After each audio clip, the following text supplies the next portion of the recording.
So we've just got to Birmingham New Street.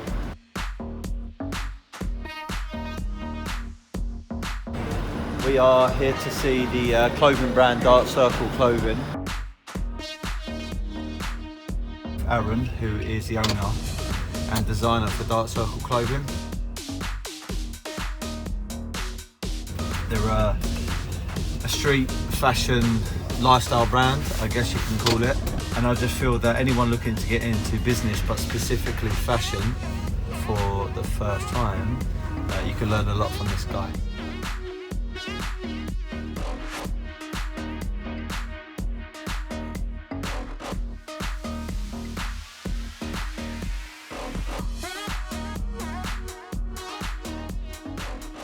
Right, so we've got Aaron from DARKCIRCLE. I'm very, very humbled that you have decided to come on my podcast, so thank you very much, sir. It's all right, respect. So I haven't actually, let's say, interviewed anyone specifically on business, fashion and developing a brand. And as I said to you over the telephone, that one of the reasons why I wanted to do this is because I know there's a lot of young people out there where I feel there's a lot of young people because of maybe social media, maybe what they've been told at school, mum and dad, that if they haven't got a good background or they haven't got the best grades or something like that, they feel that's going to hold them back.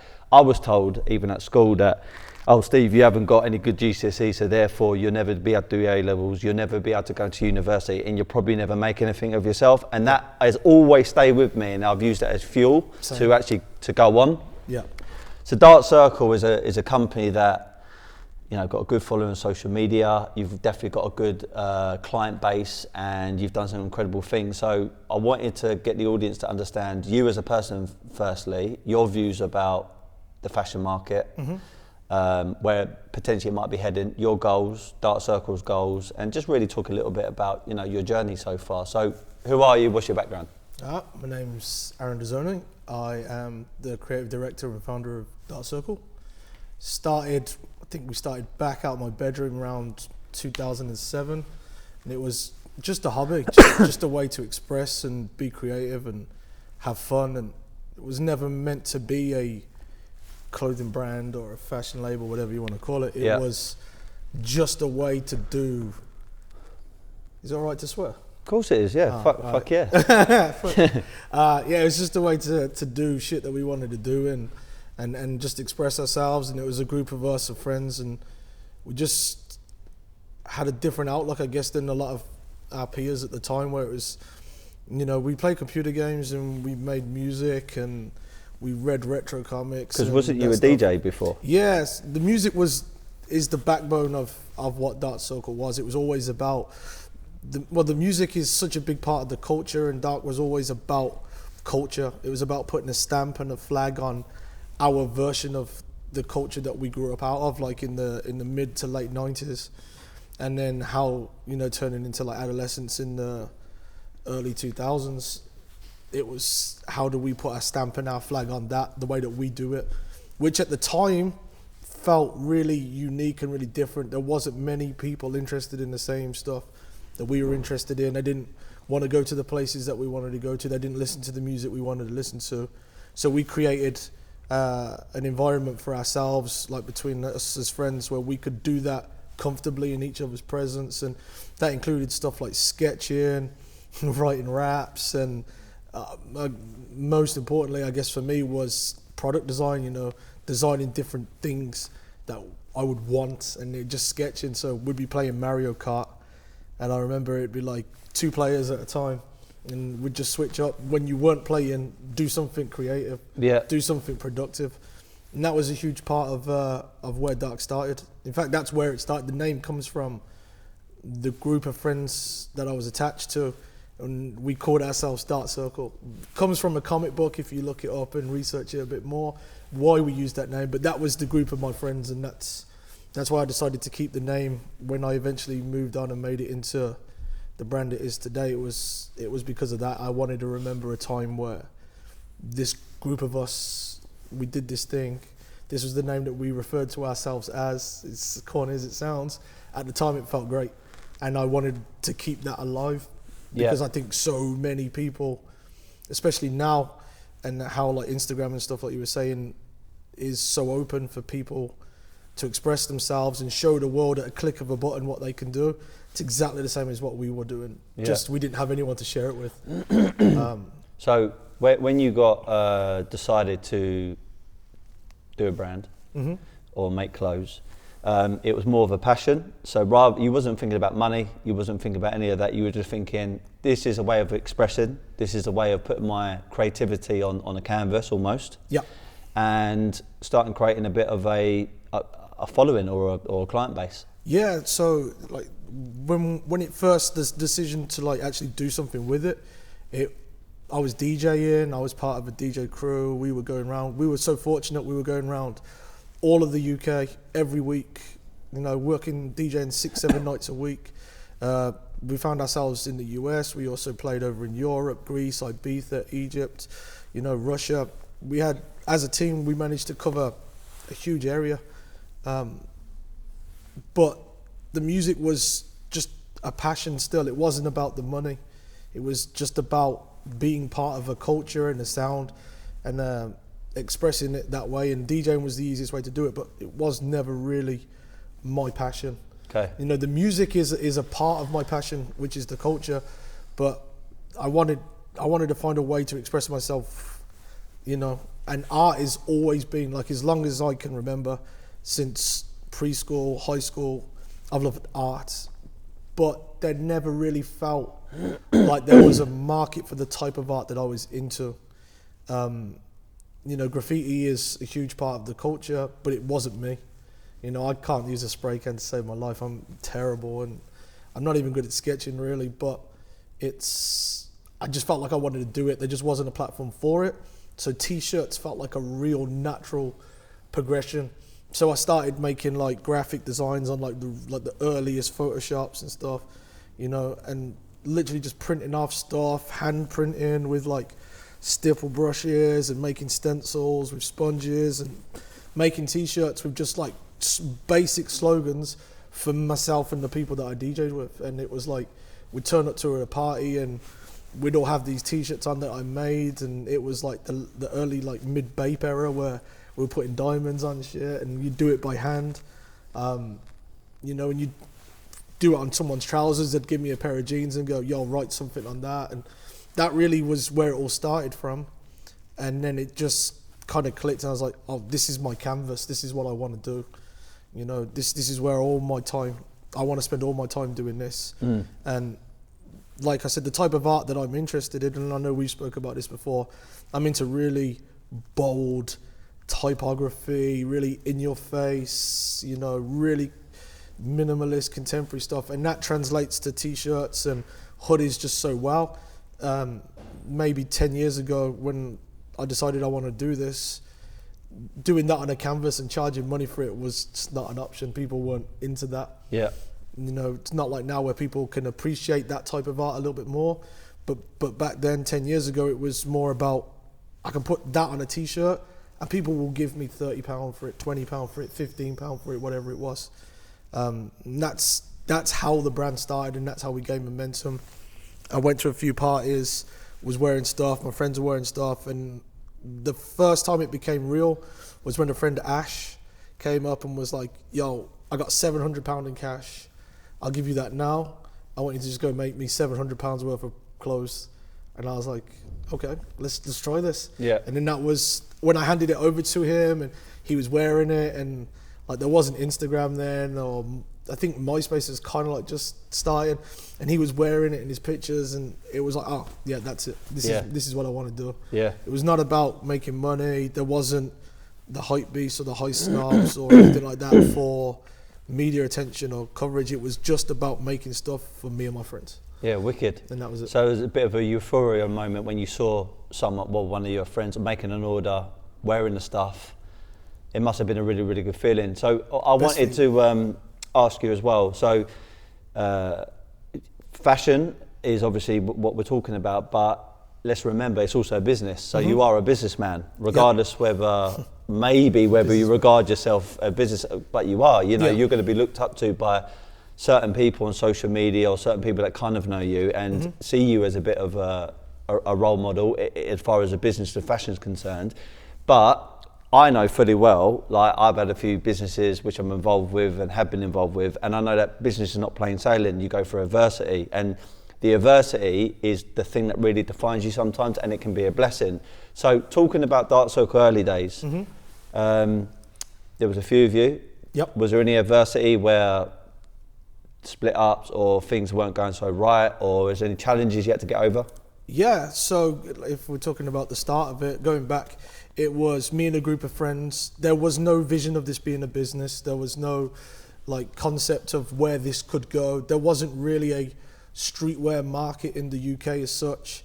There was a few brands in the US that were like kind of, you know, crossing over, and a few from Japan that were doing the same. Bape on the Japanese side, Neighborhood, Double Taps, and then over in the US there was your 10 Deeps and your 100s and your Crooks, Staple, obviously Supreme, but there was nothing in the UK, and because there wasn't, I don't think anybody tried to fill that gap, and therefore there was no rush to try and make it anything. It's just like, oh, we're replicating what the people we look up to. We just having fun.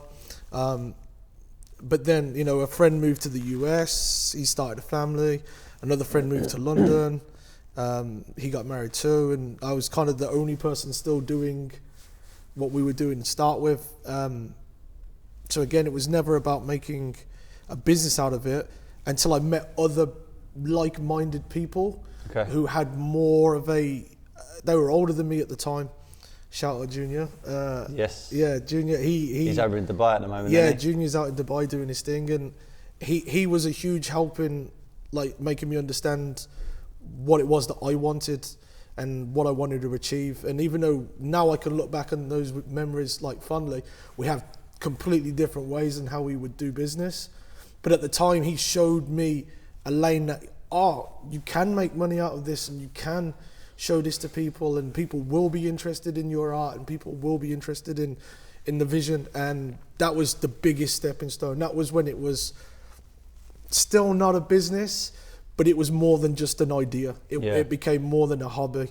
It became a concept and something to lean on, and something that I was like, I could spend more time doing this. And any money that I made working with Junior and working on the DJ and stuff with him, it always fed back to doing this passion project and seeing, okay, this might open other doors. You know, there was conversations with certain record labels at the time about me doing graphic design work for them, and that was because of what they saw me doing with the t-shirts and the hoodies and the hats and stuff, you know. And it never really felt right, so I didn't jump at the opportunities. We had a few conversations, but I carried on doing the whole DJing thing with them, and towards the end of that, it was, all right, cool, I want to do this. I want to make this full time. You know, we set up shop. We got our own studio space, the most inappropriate, over-the-top, expensive studio space you could get in the city at the time. I don't know why. I just think we thought that's what you needed for a business. Dumbest decision I probably made in the entirety of this business. But that was the starting point, and that was when I said, nope, this is now my job. This is who I am. I can say it loud and proud. At the time, there was a cultural shift where the US brands were making a real impact on the UK market. Stores started opening up. I became very attached to a local store, and the element of that culture that they were bringing to the UK. And I was like, oh, there's something here now. There's not just this small group of people. There's a larger tribe of people interested in this culture. I can be part of that. Yeah. So, yeah, that was the stepping stones to there, which then led to that next hump. You're talking about adversities and downtime. I quit the brand twice in that time as well. So when Junior and I were working on it together, money got hard because we were running the stupid expensive office we had. We bought stock where the factory ripped us off and never sent us any stock. We purchased all the stock. They never sent us anything, and I think we spent 12 grand on stock. Wow. And the rent of the studio was £1,600 a month. And what roughly what year was that? This is 2007, 2008. like that kind of Christmas period and winter period between those 2 years. So from being in a high of like getting £700 from this person and £50 from this person and putting it all in this pot and putting the DJ money in this pot, it went from that, like that high to just low, where we lost everything, like all the money that was available, like fell out of love with the people we were working with because they were like propping us up, but we couldn't deliver because of the factory. Yeah. And it just got ugly, and I kind of just put it to bed for probably about 8 months. I was like, you know what, I need to go back to making money. I need to concentrate on other things. This isn't going to work. It was a nice idea. Let's go do this. But truthfully, even when I stopped doing it, it was all I was thinking about. In my head, I was like, I just want to do this. Like, I need to find another way to get back in it. You know, Junior carried on DJing and stuff. I kind of put that to bed for a little while. And I actually got close with the store. Can I name the store? Of course. Cool. So the store that was in the city at the time was called The Candy Store. It was owned by a dude called Ian. Right. And even though we've had our differences over the year, I will shout out this dude forever because nobody I know, even to this day, has had an impact on a local community the way that this dude did. Okay. And like speaking to him and like kind of following his lead a little bit, I learned a lot about the industry and a lot about the culture. And I guess the word's thrown around so like easily now, which is influencer. Mm-hmm. This was the real deal. Like this geezer was the real deal. Like kids would just, he had this store, it was called Candy Store. I used to go there, I was spending hundreds of pounds, but I'd go there and I'd see 13-year-olds spending hundreds of pounds. I'd see 15-year-olds spending hundreds of pounds. And they'd come in and they'd be like, oh, is Ian in? I want to see Ian. Like, what's he wearing this week? What do you think I should get? They're asking the guy, his brother Kyle, who worked there, little Aaron, who worked there too. People coming in. So he just had people gave him mad respect. Yes, it was unlike anything I'd ever seen at the time. It was like a movie. I hate that saying, I don't know why I said that. But it was special. And ultimately that led to my link with the guys at Trapstar. Okay. That's how I got in contact. Well, yeah, that's how I met you. Yeah, so it's the long way around, but it's kind of how all of this came together.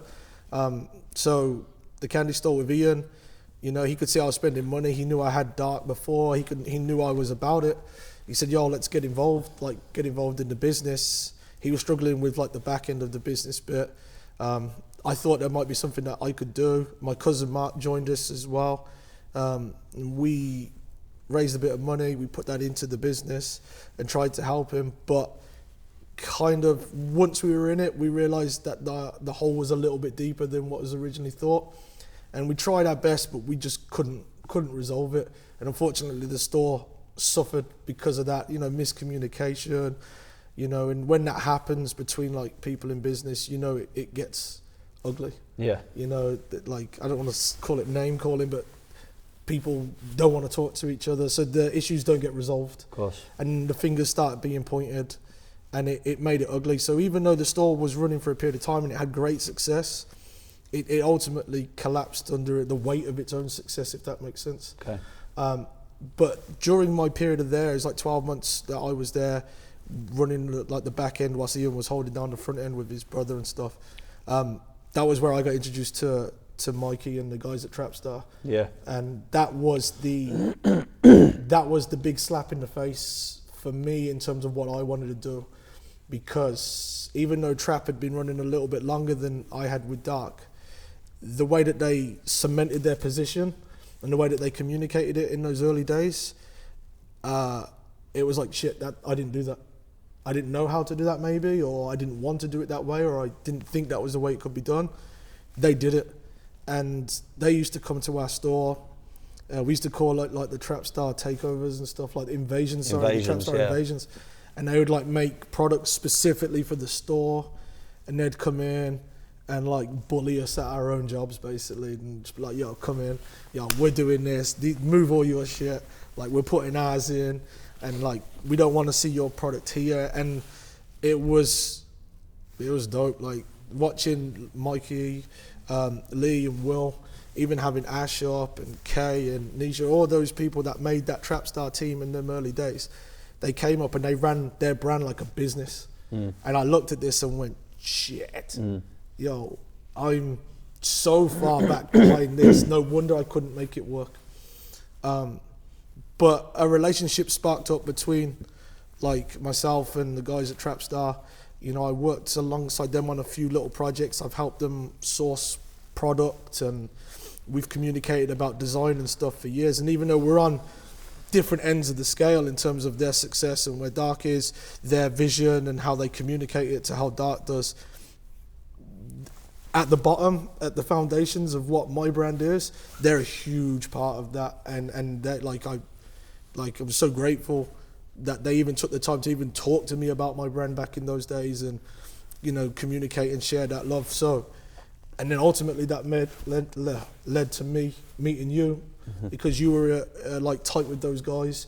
You were working with them on some stuff and communicating, and yeah, one thing led to another. We had a conversation, and after I left the candy store, and I decided, I'm going to do it full time. Again, shout out to Mikey. He was the one who said, I got you. Let's have a conversation. I went and spoke to him. I spent some time around him and the guys at Trapstar, jumped in a few of their design sessions and see what they did. And that was the game changer. And he was just like, we know you can do this. Like, you've got the talent to draw and you understand how products made and stuff like this.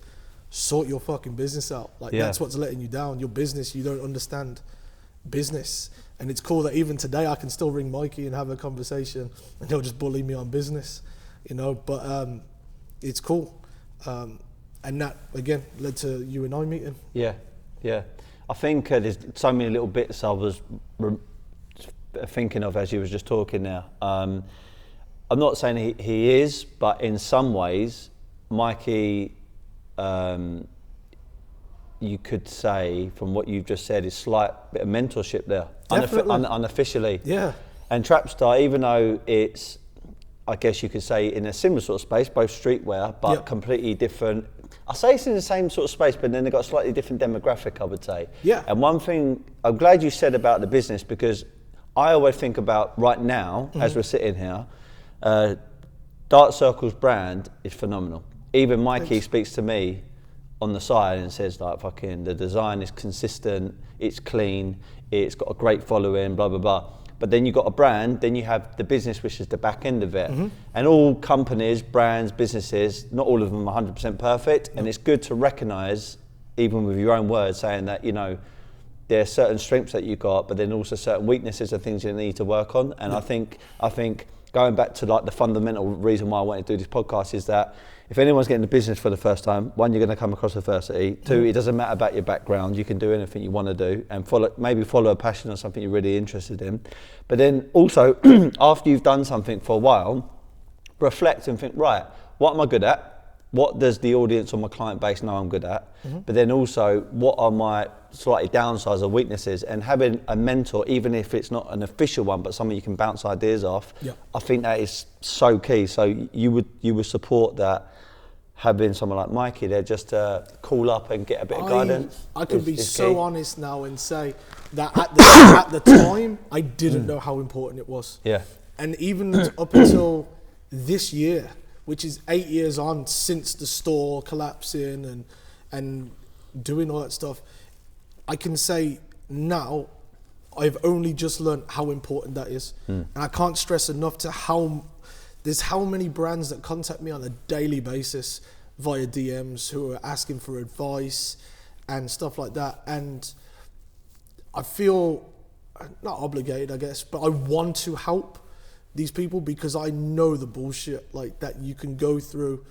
And this game, like before we even move on to it, I just briefly mention it now. Like, I don't consider Dark Circle a fashion brand. Like, we call fashion like the F word in the office. It's not something that we attach ourselves to. We know that fashion is like a word that's used for clothing. Yeah, it's generalized. Yeah, it's a general term, but real fashion designers and real fashion houses, that's their art, you know, and the runway is their gallery, and I respect that so much, but I'm not trying to be that. And I I'm not even trying to get in on their turf. So that's why dark on runways and stuff like that isn't really what we're about.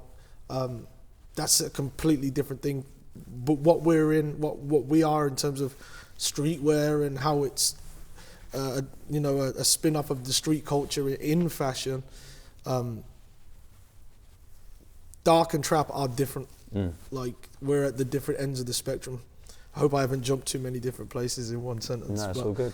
We're at different ends of the same spectrum, if that makes sense. Yeah. Like, they have a huge audience demographic.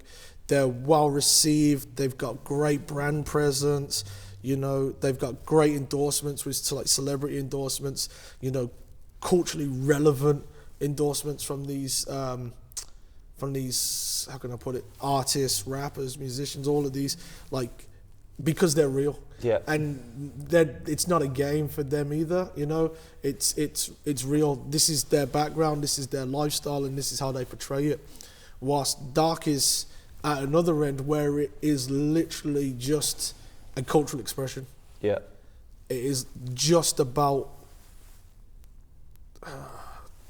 It's just about what is, social statements, political statements, fashion statements, trends. It's just a big amalgamation of all that shit in a big pot. Yeah. And just going, what's our version of that? What's our interpretation of that? How can I translate all of this that we're seeing and feeling and put it into something that people might want? Something that resonates with someone, basically. Yeah. Yeah, I like that. It's really, really cool. I mean, there's some artists, even I mentioned about Eve DeHaan. Yeah, she's Half great. a roast chicken. She goes by on Instagram, so shout out to her. Yeah, she's an incredible artist, and she's doing some really, really good things with neon. And when I see some of her slogans, sayings, words, it does remind me of Dark Circle, some of the stuff that you put on t-shirts. So I was going to talk about this later, but now we're at this place, I'll talk about it now. So got a jumper on, one of my favourites, Hard to Be Humble. I think it's one of the best designs you've ever done. Then you got this in the background, Inspiring Rivals. I mean, that is, like, for me, when I think about business, I mean, I box. Yeah. I'm hopefully be boxing in a couple months. Yep. And Dark Circle, the brand itself, reminds me of being inside the Dark Circle ring. Okay. And it reminds me of fighting, and the art of fighting, because I call boxing an art. And then when I'm talking about business, whether it's investments I've done or certain businesses I'm involved with, I want to be so good that I'm inspiring my rivals. So you've got that, and the last one is Dark Since Day. So let's talk about maybe those three: Inspiring Rivals, Hard to Be Humble, Dark Since Day, which is a quite a popular design that you've done. Yeah. Where have they all come from? What does that all that mean? So a lot of people have asked, like, dark, it's really slogan driven, and it is. Words to me are my pictures. It's probably easier if I explain the reason why I use words, and then that's how the slogans come about. But there was a challenge that I put on myself when I started this brand. And as I mentioned earlier, my favorite art is typography. I'm into really bold, clean text. This isn't something that I've just seen off like recent brands that Off-White are doing, or a Cold Wall. Like, they're great brands, and they're fantastic the way they deliver their design. But this isn't just about what looks great on a product and makes it stand out. This is actually the fundamentals of what dark is, and it's a play on words. The concept of what Dark Circle is all about the words. So just to give it context, I'll say it will give it context, but what I'm about to say will be the opposite. The choice of language that we use, like I said earlier, is the art. So I wanted to paint. Before I wanted to make t-shirts, I wanted to paint canvases, but I'm really shit.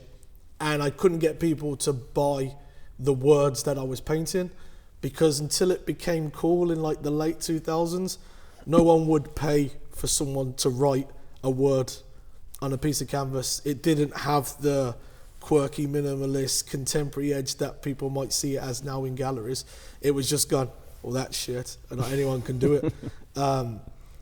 But for me, I did it because I genuinely love the power of words. And there's that famous slogan, I hope I say this right now, we're being recorded, which is a picture paints 1,000 words. So I came at this for Dark the complete other end. I never really tell people this, and I'll explain why, but I wanted to see if one word could paint 1,000 pictures. And that's why when you see Dark Circle and the way that we present our product with the slogans or with the heavy text-based designs, I never give it context. Yeah. Because I want the individual who buys it to have their own reason for why they resonate with it. And that was the reason for my art. So when you go into a gallery and you see a piece on the wall, you look at it and, you know, you might go, oh, I like that piece. And someone says, why? You're like, I don't know, it just feels good. It resonates with me. I like this, I'd hang this in my house, or I could look at it all day. And to the next person standing next to you, could be your best friend, looks at you, you know, they've come from the same place, the same background as you. They could look at exactly the same thing and go, it's ugly, I don't like it. Why are you even looking at this? It's crap. Yeah. I could do that. I wanted... On that note, I think that is probably the most popular saying, or the most frequent saying, in galleries or any art spaces, which is, I could do that. I could do that. And I always say to people, well, number one, you didn't. Yeah, and number two, what is your backstory? Because, and I'm going off on a bit of a tangent here, but it's bang on time. But it's like Dark Circle, Trapstar, and all these other brands. I feel, because the funny thing is, I get asked on not as probably much as you, but occasionally someone will say, oh, I'm looking to do this fashion brand. I know you're slightly involved with fashion. And I said, well, I don't run the company. I've just invested and put a little bit of time and effort into it, but the person you should be speaking to is you.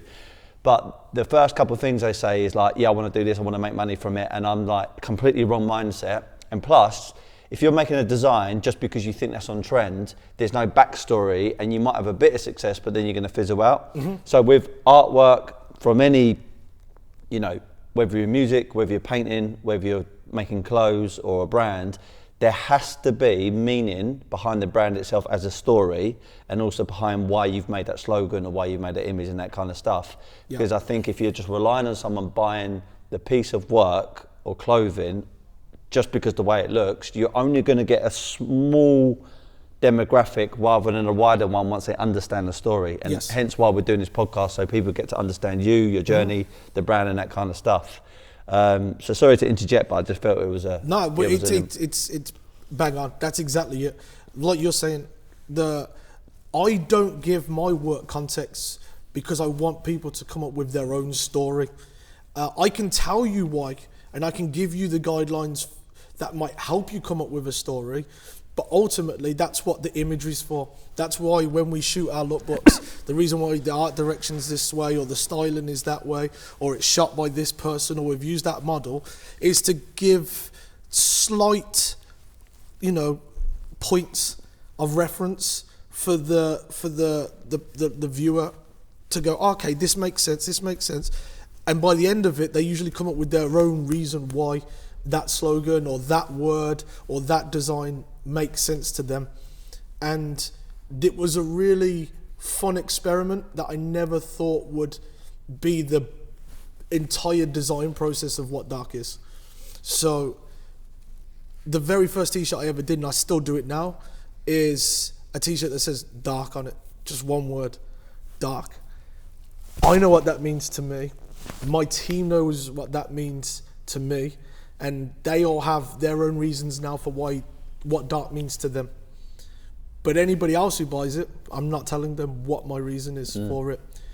And it's so dope because so many people will send us a DM or an email, or I see them in person, and they'll tell me their reasons for why they like that version of the top.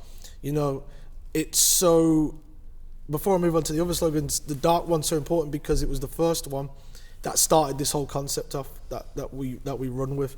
And I mean, it's so popular, that design. The Dark one, yeah. The Dark one. I'm just telling you my interpretation of it, not the slogan, but it's so popular that even yourself this morning, Chris, he thought that Dark Circle, that was the name of the company, Dark. Well, yeah. I've had plenty of people think, oh, you're part of Dark. Yeah. And I say, yeah, Dark Circle clothing. And they're like, oh, I didn't know it was that. Like, it's so popular, that one t-shirt, that they think that's the company. And I want to drop this in, but Kendrick Lamar, very, very famous and successful rapper, was wearing that t-shirt all the time. Yeah, like we had great success with them. Again, You know, shout out to TDE team because Chris Parsons. yeah, massive shout out to Chris Big up Parsons. Chris Parsons, man. Massive shout out, Matt. Massive shout out to Big Rhett, like the general. Chris, I want to get you on this bloody podcast as well, mate. Yeah, you need to get Chris on this because Yeah. he's got stories. But we met them and it was totally organic. We passed them some product, you know, and it ended up being war on Kendrick on like pretty much his whole UK tour that time. What about the jacket, the darkest jacket? Yeah, the darkest So jacket, sick. the dark tee, the dark hood. And when having conversations with them, even as recent as like the end of last year, speaking to them, those guys, the feedback was never because, the design was perfect. It was never because they'd seen other people wearing it, because they hadn't. It was because when they saw it, it resonated. It resonated with, I don't know, their backgrounds, their environments, the people they're around, their culture.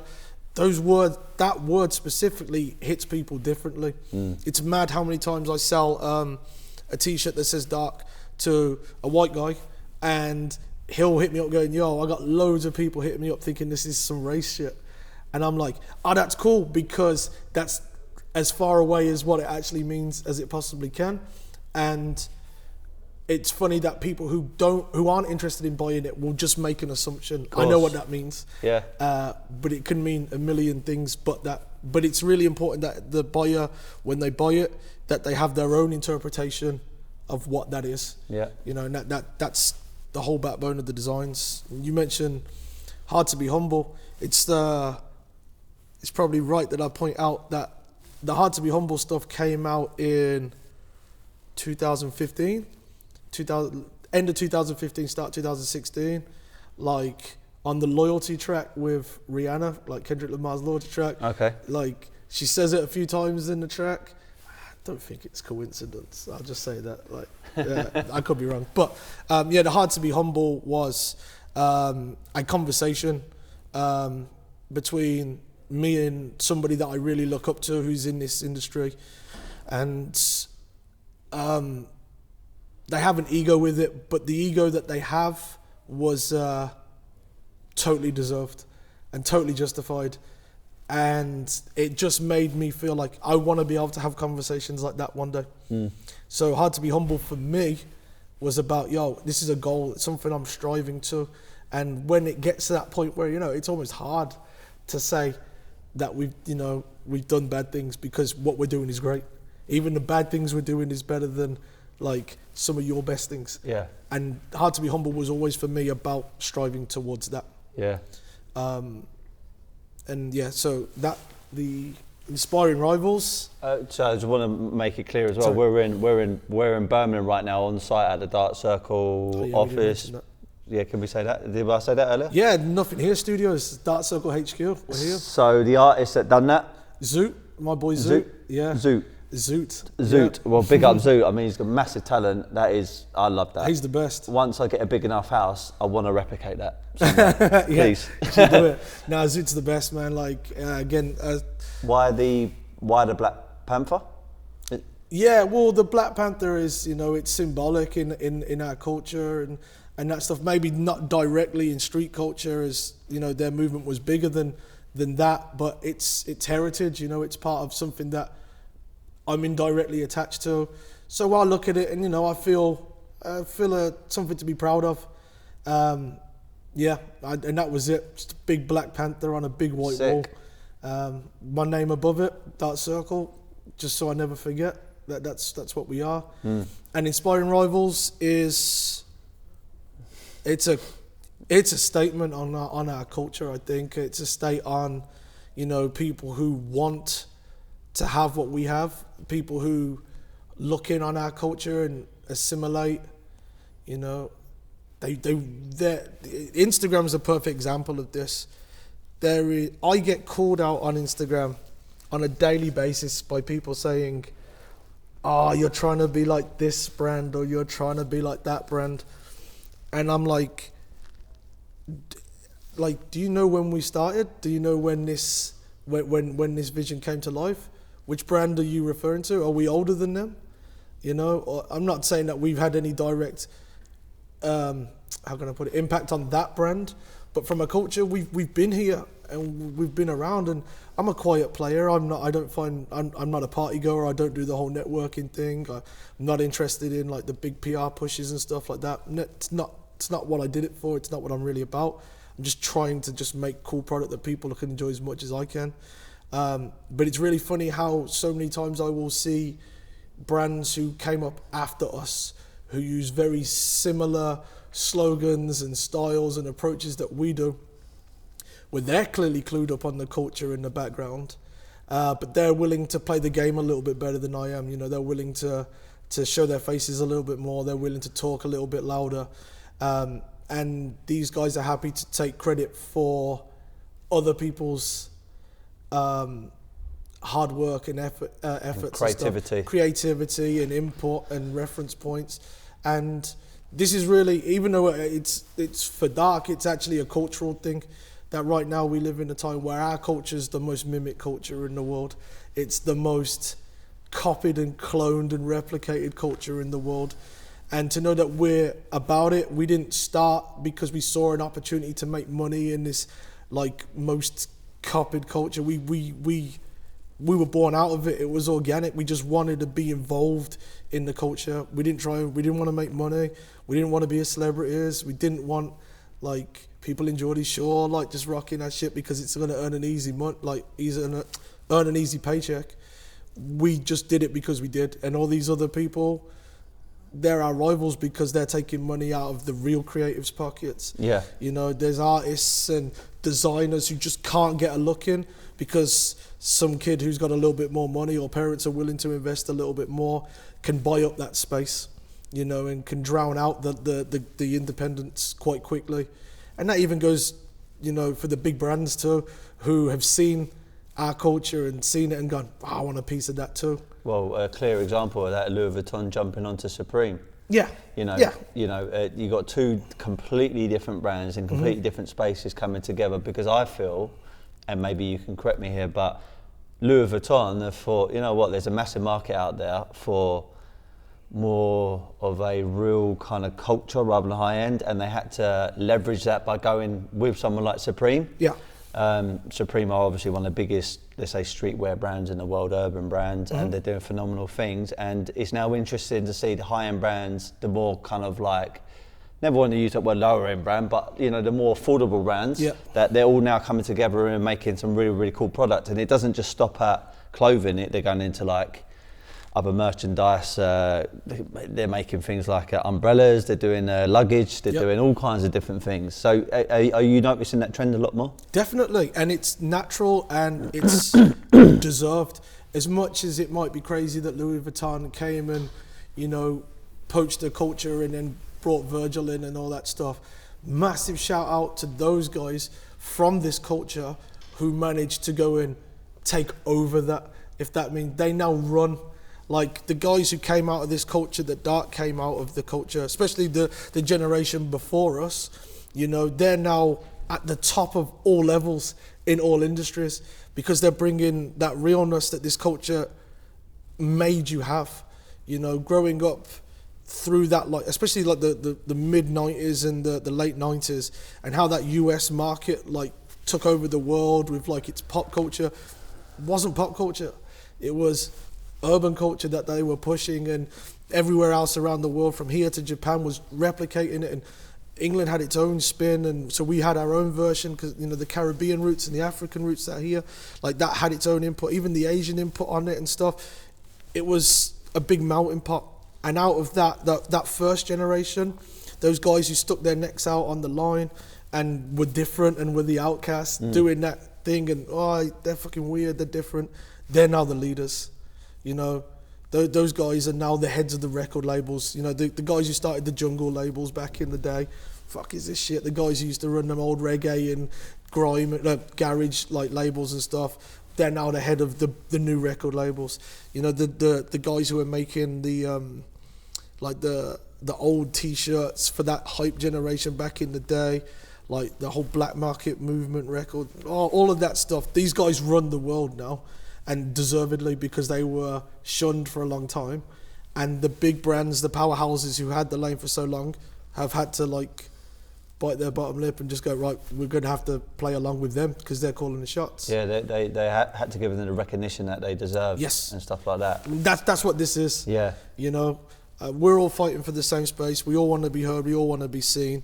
It's just frustrating when the people who aren't what you're doing come and take it and make money off it and, you know, build a whole identity off of it and don't give that recognition back to those people. Yeah. So that inspiring rivals, we went the long way around it, but that's what it is. Yeah. It's playing a part and inspiring those people who try to steal from us. You were talking about other brands, because I've even had it as well. Mm-hmm. I mean, I remember years ago now, someone saying to me, "Oh, this design looks like Dope Chef," and I'm like, "But hang on a minute.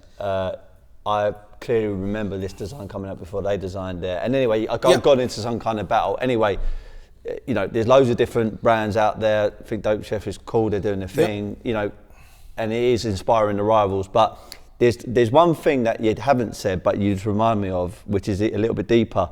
And I love you for this. I remember a couple of years ago, there were some fake Dark Circle merchandise being made. Yeah. And someone opened a store. Yeah. And I remember thinking, fuck, you know, like, I'm not the owner, but I've obviously got a hand in this brand, and I put a bit of time and effort into it as well, and it's close to my heart, you know. I fucking adore what this is all about, and my natural reaction was like, I'm a bit pissed off about this, and then you spun it. It was like, you know, when you're onto something good, and you know you're onto making an impact and giving value, when people start making fake merchandise of yeah, the it felt clothes. like a mad compliment. And I'm like, you know what? That's the best spin on that ever. Yeah, no, it genuinely.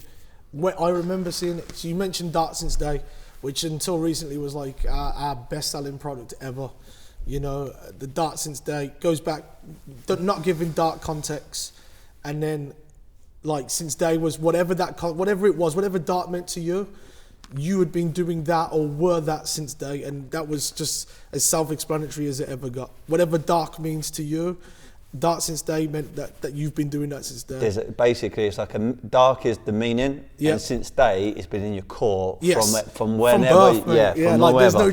It's in my DNA. I don't have a choice. Yeah. I have this conversation with people so many times where I'm saying, like, it doesn't matter where I am and what I'm doing. Like, I'm going to find a way to do something like this because it's just who I am. I didn't have a choice. I was brought up in and around a culture of people who listened to this type of music, where family were doing this, and we would go to these places. It was always going to be. I didn't.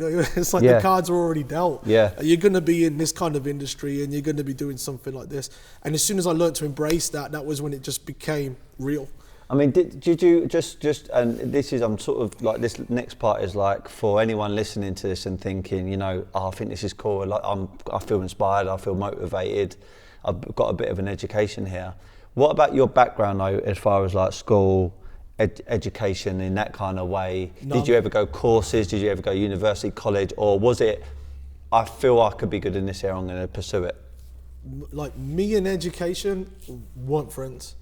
Like, I went to school. Well, when I went to school, like, I remember in year 10, they give you your like report and they tell you like your attendance. And I remember getting the attendance, and it said out of a possible, I hope I get this right, it's like 211 days attendance that you can be, Aaron attended 87. And I remember my mum just being like, where have you been for 100 plus days? And just being like, I don't know. Around, like, so school just never felt important in the slightest. If anything, school felt, what I learned from school was the playground politics. Like, that was more important to me than grades, full stop. You know, learning how to communicate with people, learning what made people like you, not like you, that was way more fascinating than going to a maths class. So through school, I wasn't paying attention. I hold my hands up to that. I didn't take it seriously. I really didn't give a shit. Like, there was a few teachers who inspired me, but the overall school experience felt like one big waste of time, apart from the people I met. I graduated. I finished school with 2 GCSEs, and one's in art and one is in science, and they're both D's. So I don't even know if they're really passes. I didn't even go to my maths exam. Like, I turned up, I saw my best mate walking the other way down the corridor, and he had just done the exam prior, his aide. All right. So I seen aide, and I was like, yo, you done the maths exam? And he was like, yeah, just finished. And I was like, oh shit, what was it? And he went, mate, you ain't gonna do that. So I was just like, all right, fuck this. I just turned around and just walked back out with him. The teacher's going, where are you going? I was like, I've just forgot something. I need to, give me a second. And I literally just left school, went back and went into town with him and just chilled. Yeah. My history exam, I turned up, wrote my name on the paper, and just sat there, went to sleep for like 2 hours. It genuinely... And the rest is history. It literally, exactly. I had no, school, it genuinely, and I probably shouldn't promote this out loud, no. but it meant nothing to me. And then it was after school, they made this big deal of what you're going to do and how you're going to do it. And I got scared because everybody around you is constantly giving you this, what are you going to do? And you need to go to uni, you need something to fall back on, you can't just doss around for this. And I was like, oh fuck, I'll go to college. Well, because I didn't have any GCSEs, I had to do like an extra course that would, for 1 year, would give me 4 GCSEs. And then I could start my A-levels after that, my AS and A-levels after that. So I did an extra year at college, it's like being held back, shit. And then I did 2 years and I did PE because I was like, I like to run around, I like sports, this has got to be easier. And as dumb as it sounds, like, I learned that if I enjoy something, I actually don't mind spending time learning about it. Yeah. And it was, we were doing some kind of like project on, it's actually like the business of sport. And we did a field trip to Old Trafford. Right. And we got to see the back of Old Trafford, like, you know, the changing room, and meet some of like the business like management there, and they're giving us some things about like ticket sales and numbers. I'm like, fuck, I thought you just played football. Yeah. This is something else, you know. And then even going back and then doing some more research and finding out that at the time, even with all the money that they were generating from merchandise and ticket sales, they were still in like a financially precarious position. They didn't know how stable this was going to be, and it was a crazy, crazy time. And that was really interesting to learn about, but I still didn't realise that I enjoyed learning. But I tell you what it did, what going to college did, it gave me access to high-speed internet, because this is still back in the dial-up days. Like, I don't know if some of the younger viewers will even know what dial-up days is, but that was the worst shit ever. It would take 7 minutes to view an image or load one page of a website. Yeah. And sometimes it wouldn't even connect. Most of the time it wouldn't connect. So I went to school, like to college, and they... So when people say they got it hard, they don't know. No, you haven't got to know. Like, I tried talking about this with my young cousin. She's 16. She's got no idea. I mean, I talk about this quite a lot of the time. I mean, I'm digressing, but food, like, there's obviously more and more information studies coming out about food, what certain foods do, what they don't, and what some people perceived used to be healthy is now not healthy. And the only way you could really find that back in the day is either having a clued up nutritionist, which most people don't know them or won't pay for one, or secondly is you would have to go to a library and research that stuff. And unless you had a real mad passion for it, there was no internet. Now, anything you want to know about, if you want to start a brand, if you want to go business, investments, even have a family, understand, like, you know, what people have gone through, anything like that, there's no excuse. You can jump on the internet and it's pretty much immediate. You'll be able to get so much information. It's anywhere as well, like anywhere. In your phone, like, just get it out, bang, bang, bang, let's do this. That just didn't exist then. When I was at college, like, we had phones, like, and it was text messages and Snake at college. That was it. Snake was amazing. Snake was the game changer. On Nokia. What a game. 3210s, the little throwaway burners, they were the maddest. But go in and stay in with... College was different because in college you could hang around with people that you liked. Like, school is more about like the social politics, you know.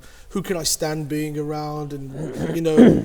Like, you're forced to make friends in that environment, where college is more like, well, I don't have to stay here. I can just go home when I'm bored, you know. But then you meet a couple of people who you share like passions with or like Yeah. similarities with, and you know, and there was a group of people that I went to college with, and it started off by we'd sit and chat, and then we'd go to the library, because that was what you did do if you wanted the internet. We'd go to the college library and we'd sit and we'd look up the latest shoe releases in Japan, and we'd find out when Bape are planning on opening their next store in Singapore or something like that. It had no effect on our day-to-day lives, but that became the first part of us diving into the bigger part of the culture, the part that was outside of our, like, what we could grasp and what we could touch. And yeah, so my education on, especially on this, on like Dark and the foundations for that, started then. Okay. Because yeah, but that was when I found something that I was interested in. Yeah. Sorry. So when I found something that I'm interested in, and then what I could spend my time doing, that's when a real addiction started. Yeah. Like, when I found out, oh shit, there's stuff out there that I like in books, and there's stuff on the internet that I can access that's going to feed me the information that I enjoy, days went. And Dark Circle, the name, came out of this wacky period of the internet, and like having access to that, playing the GameCube at my friend's house, and like having access to the internet was it. You know, we're looking up stupid shit about symbolism and the Illuminati. Like, this is fucking mental. It's your turn on Tiger Woods golf now. And you'd do that, and you'd go around in your circles and you start drawing shit and you sketch. Mate, if I had trainers, I want mine to look like that. I want that colorway. That was how dumb our time was. Like, but now I can look back with fond memories and go, it's quite productive. Yeah. Stimulating creativity. Yeah, that was it. There was no fear. Like, my friend Matt, who was a huge part of this, like Dark when it started, Matt is way more creative than I am. Like, and this dude has so much talent that he can spread it in so many different directions. It's just mad that like football was his biggest passion. That's his art. You know, he went over to the US and played college, and he was playing for Wolverhampton Wanderers at the time, but then he went and moved to the US leagues, and then eventually moved up to MLS and stuff. Is this the guy who also has the blogging website? His wife has a blog, Yeah. and he has like music blogs and stuff that he does. This dude just creates. Like, if he's not kicking a football or spending time like playing with his kids, he's doing something. Like, he's putting pictures up on his Instagram of him painting or making beats, and it's just like, this is you. Yeah. Like, his creativity puts mine to shame. But I think I learned to focus my creativity really quickly. And that was when Dark Circle went, well, actually I got not distracted, but the music became part of it as well. You know, making music, it was a group thing. We'd end up renting like studio time. Shout out to Sean and them boys, because they're like a group of friends who were slightly older than us. They had a studio, and they were kind enough to let us in there and make shit and just have fun and pretend like we're in a studio making beats. But it was that natural progression of creativity. Let's make something. Yo, do you know what? We should make music. I can rap. How hard can rapping be? Let's do this. Go to the studio, play, make some awful shit. But then you'd be there and you'd meet other people who were better at something else than you. Yeah. Let's put this together. So I'm working with my boy Stacks. I'm working with my boy Rocky and Ferns. I'm working with them, and they're better rapping than all of us. So we make some beats for them, you know. And then, do you know what? We need to make some album artwork, like as if we were making albums. But yo, I draw. Let's do this. I'll make you. And then that led, and it just, that constant expression and DJing and performing in front of people and all that stuff, until I got back to that point, like those evenings playing the GameCube and shit like that. It got back to that starting point of, I want to draw product. Yeah. And I want to use words. Yeah. Like, and it just kept, whatever I did, it just kept leading back to that point. But as I was saying, my education didn't really come out of the education system. I fell in love with learning when I found a thing that I wanted to learn about. Yeah. You know, I even know now, like, my girlfriend will, like, should be testament to this. You can't teach me something I don't want to learn. Yeah. The blockers come up, and I'm not receptive. You have to like keep knocking on that door, and people lose interest and time and patience. And that's clearly what's wrong with the education system, is because the teachers, they have to do this for 30, 40 kids at a time. You haven't got time to keep like, you know, trying to find a way to interest that kid. If he just does it, if he's not interested, if he's not engaging, I have to fuck him off because I got another 29 to look after. Yeah. And I was definitely that one that got, you go over there because this 29's, they're engaging, they're reacting. And there wasn't an Instagram and there wasn't a community of online gaming and stuff to interact with then. So you just become the class clown or the fucking naughty kid or whatever it is. Yeah. There's just nothing better to do with your time. And I think as well, it's probably different now, but certainly when I was a similar sort of age, music, art, rapping, maybe even producing, anything which is quite creative was almost like, in their eyes, the school system's eyes. And I'm not saying everybody, and I'm not saying everywhere around the world, it's just my experience and maybe yours. That, well, if you don't learn maths, English, science and that you're going to fail, and why are you messing around with doing clothing, all that? That's not a real job, that's not a real career path. That was a kind of impression that I used to get from some of the teachers. That was my experience at school. Yeah. You know, being in a music class, and shout out to Mr. Ward because he would go, "I'll put your own music on and listen to it." But the irony is, I'm just going to say this is the thing, but some of the most successful entrepreneurs in the world now are in that very space, the same space that some schools may perceive as a waste of time. Yes. You're chasing a fantasy. The people that I look up to and the people who inspired me to actually do something with my life are probably those people you're talking about, are the ones that were put aside because it wasn't deemed academic enough or there was no future in it. You know, those people are the ones that I'm reading books about now going, I relate.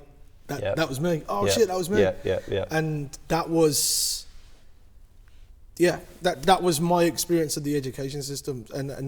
But I just want to make it clear that if you want something and you are willing to put that time in and research it and that shit, there's so much information out there and stuff, because everything you've done is pretty, other than like the tech industry, everything else has pretty much already been done. Yeah. And you know, if you're not an innovator, you just want to be creative and that stuff, like you can still go out there and teach yourself and get on it and make moves. It's not science. Yeah. It's the opposite, it's art. Yeah, definitely. There's a couple more things I want to speak about, and then kind of I'll hand it over to you to see if you want to wrap it up on anything in particular. But so product placement. Yep. Having pretty much any business, it's always helpful to have endorsements, but having the right endorsements. And again, I've even been in contact with people who've got money and they go, I want to do a clothing brand because it's on trend, maybe because they're a bit bored, maybe because they think if they throw enough money at it, it will become a success. And a lot of these people do find later on that throwing money at something, even money can help, it obviously does, but it needs to be spent well, and you need to have a real culture and a real vision for what you're trying to do, which I feel that you've definitely got, well, clearly. My point is, I actually went off on a tangent and actually forgot what I was going to say there. Where was I heading? I was talking about... You mentioned...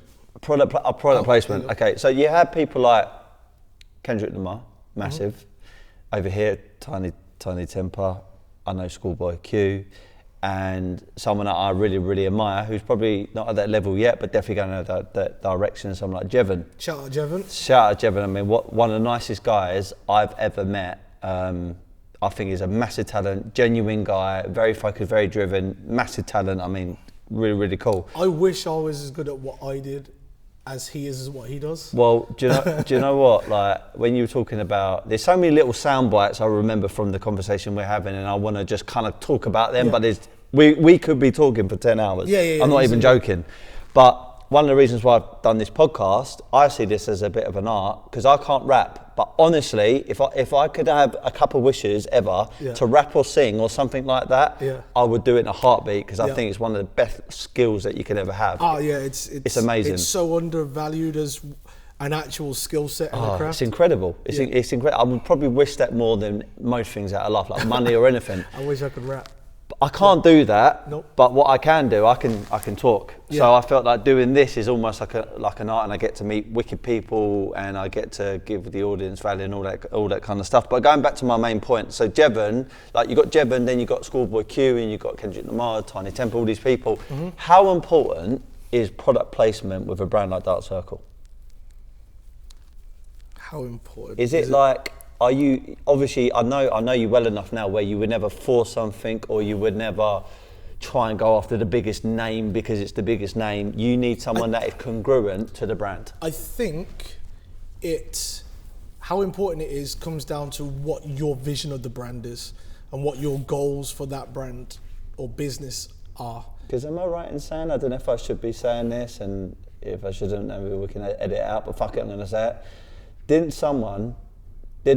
One Direction at the time want to wear the brand, and it obviously was not fitting with what Dark Circle's about, and that's the importance of not selling out? Yeah, well, again, like the concept of selling out to me is it means different things to different people. You know, my version of what selling out would be, it's not the nicest term to use, but what I guess people would call selling out is doing things for either financial gain or for how can I put it? Making an exit. Yeah, well, that's the long term. In the short term, like the idea of selling out for me would be doing things for the brand that are against the brand's core values. Like these things just don't resonate, and we've been approached by. That's a really good way of putting it, you know, because even as an individual, it's like certain people will go, yeah, I want to be this, whatever, could be a footballer, could be a property tycoon, but then they do things which are unrelated to that vision or incongruent to the message or values that they should be having to be that footballer or to be the best property person. And that's exactly where that balancing point is, because what those things that they might do that impact their vision, if it still helps them get to their vision, is it selling out? So for me, it's a weird one. Me and you have had this conversation before, and part of the problem of Dark's, like the way it's moved and its position in the marketplace today and all that stuff, is because my bar for what selling out would be is like quite high. Like, I'm not going to do this, I won't do this, I don't even like entertain the ideas of some of these things, you know. So when we get approached by certain people, I'm not being rude when I'm saying, oh, I don't want to give you free product, or I don't see the value in your presence or your notoriety and how that can affect our business. It's just not in line with what I want to do. And props to you for reaching out to us and saying, oh, how can we get some free clothes and that shit? Yo, thank you for respecting our art, and thank you for seeing it as something you would want. But right now, like, your message and our message, they're not in the same direction, you know? So when, I don't know how true the whole One Direction thing is, we were approached by stylists and PRs and that's daily, hourly. Oh, can we get this stuff for this person and that stuff?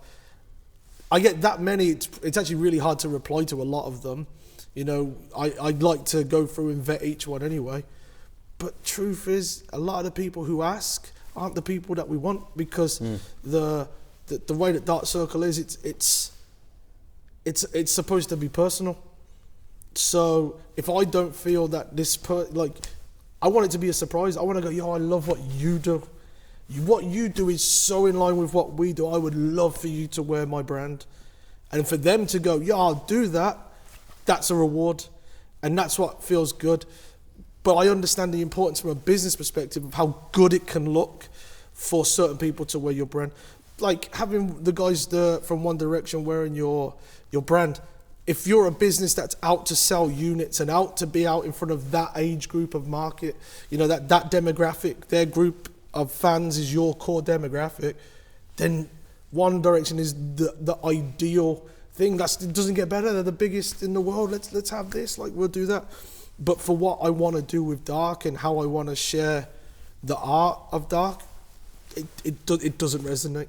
So that level of what I think is selling out, it really comes down to what your vision is, what your goals are as a brand. My goal for Dark is to take it as far as I possibly can without having to break those core values. Yeah, makes complete sense. So I was going to ask this question secondly, but because you've been speaking about it, it makes sense. So the vision, for Dark. I know what got me excited about when I first got introduced to you. I mean, the name itself resonated with me, Dark Circle, as I mentioned, remind me of boxing or, sort of fighting for what you believe in, that kind of thing. And even still today, it's just, gets me excited just to think about the name and what the brand's achieved over these last few years. But then you also used to say to me, Dark is not going to just stop or start. It's not going to just be a clothing brand. It's going to be, let's say, a lifestyle, and going into things like boutique hotels. And the mad thing is, over the years, I've got more into property, as you well know, and I feel that sometimes I think to myself, why have I chosen to go down this thing, even though I'm getting a lot of success? I sometimes ask myself, how come I've kind of fallen into this? And I'm thinking, this may not be a coincidence. The seed had been planted from early with me and you, talking about Dark and going into boutique hotels. I'm now in that property space. I've now been approached by certain people that want to scale it. That could lead into hotels. And before I know it, we've amalgamated that one little thing that we said. A couple of years later, we could actually have a hotel where there could be a boutique rooms of Dark Circle. This is, it's weird to talk it like, just being honest, this is the first interview I've ever done. It's the first blog or podcasting I've ever done, because we're friends and we can have this conversation. We're involved in this business together, and it's cool to talk about it with you like this. I never share what my visions are with anybody, so it feels really exposing saying this is what I want to do, but I'm happy to say it, because if you don't say it, I don't know how it can ever come true, I guess. Hard to manifest something if you don't say it. Yeah, exactly. And and all the people around me are fully aware of what it is. Dark Circle for me is not a fashion brand. Its purpose and sole goal has never and will never be just to make clothes for money. That's not what it is. And clothes are not my art form, as in fashion designers who make beautiful product or beautiful garments to be worn on a catwalk and that shit. That's their art. It's not my art. My art is the language of our culture. That's it. And it was never about pigeonholing it to one thing. I just felt that the easiest access point for me was clothing, was merchandise, was a way to go, if someone will wear my brand on their chest, would they eat at that restaurant? Would they drink at that bar? I would. Oh, touching the mic. I would. I would happily, if I'm willing to wear your stuff across my chest 2 days a week, there's a good chance that we have things in common, and the vision for that, the grand scale, the vision, whatever it may be, the plan, might be pipe dreams to some people, but this is what gets me up every morning. This is why I do it, is I have a bigger vision of creating a community for people like me, for people from a background that were on the fringes of the normal. I say normal, it's not the right way. We're on the fringes. We're always looking for something different. Never really felt truly comfortable in the normal spaces. As a kid, as an adult, I'm not going to Weatherspoons. Nothing against Weatherspoons. There's just nothing there for me. I can't, if I dress the way that I want to dress, I get looked at funny. And if you wanted to listen to the music that you wanted to listen to, nobody else wants to listen to it. If you talk the way that you talk in those places, everyone laughs at you and goes, oh, is he talking like an idiot for? So for me, it was, what can Dark do? And I know what Dark can do now, and it's taken a lot of internal thinking.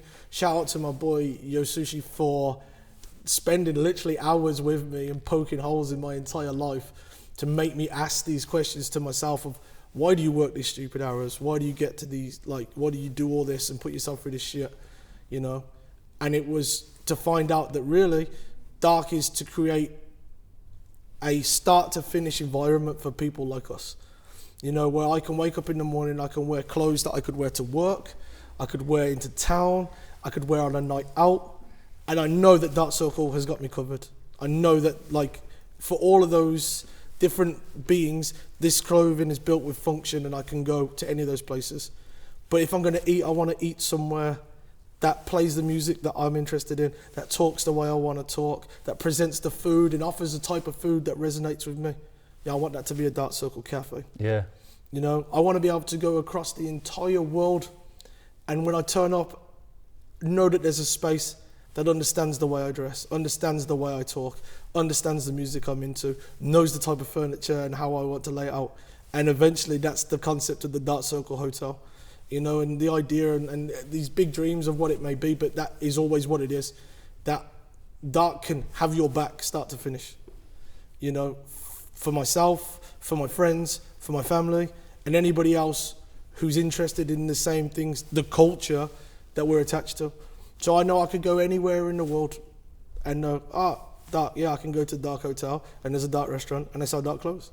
Well, wouldn't it be incredible? I know I'm bit more materialistic than you, so forgive me for saying this, but imagine just landing in a private airport on a private jet. Why not? A big black fucking Challenger 850 with like Dark Circle on it, and yeah, you end up going to your boutique Dark Circle hotel. I mean, I love talking about visions because I think that, look, business is hard. Running a company is very hard. You're going to go through challenges, and unless you have that kind of, I wouldn't call it an end destination, but something to look forward to, even if it's in 5 or 10 years, miles down the road, but you know down that 10-mile stretch that at the end of there is going to be a vision, which is the boutique hotels, the cafes, the restaurants and all that kind of stuff.